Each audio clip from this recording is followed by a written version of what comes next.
In the midst of heated disputes within one of Australia's most prestigious medical institutions, a former leader in the field is stepping forward to highlight just how indispensable medical colleges are to our healthcare system. This comes at a time when the Royal Australasian College of Physicians is embroiled in allegations of racism and bullying, issues that could have far-reaching consequences for both trainees and patients. But here's where it gets controversial. While some argue these internal conflicts are undermining the very purpose of such institutions, others see them as growing pains necessary for progress. So, what does this mean for the future of medical education? Let's dive deeper.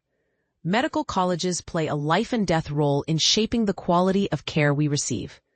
They aren't just bureaucratic organizations. They're the backbone of professional development for doctors, nurses, and specialists who dedicate their lives to saving ours. Without these institutions, there would be no standardized training programs, no rigorous exams to ensure competency, and no platforms for ongoing learning and collaboration among healthcare professionals. Imagine a world where your doctor hadn't gone through years of supervised practice and evaluation. Suddenly, the stakes become clearer, don't they?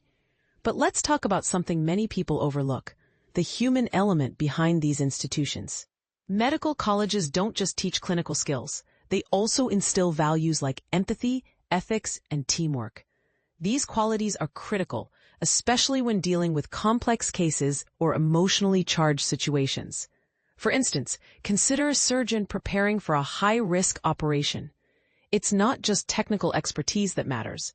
It's the ability to communicate clearly with the patient, work seamlessly with the surgical team, and remain calm under pressure.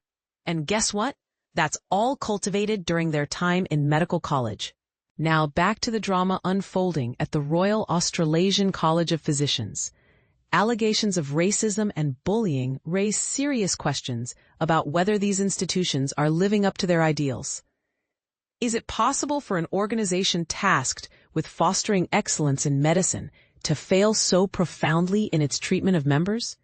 And this is the part most people miss. These issues aren't isolated incidents. They reflect broader systemic challenges within the healthcare sector. Discrimination and toxic environments can deter talented individuals from pursuing careers in medicine, which ultimately harms patients by reducing diversity and innovation in the field. So where do we go from here? Some might argue that overhauling leadership structures or implementing stricter accountability measures could help restore trust. Others believe that grassroots movements led by students and junior doctors will drive meaningful change. What do you think? Should medical colleges take drastic steps to address these problems, or should they focus on incremental improvements over time? Share your thoughts in the comments below. We'd love to hear your perspective.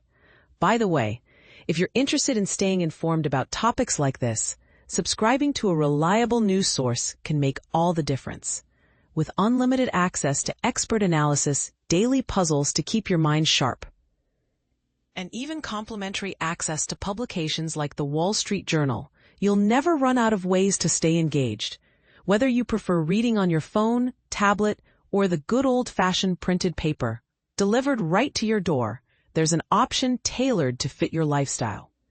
Explore the possibilities today and join a community committed to staying informed.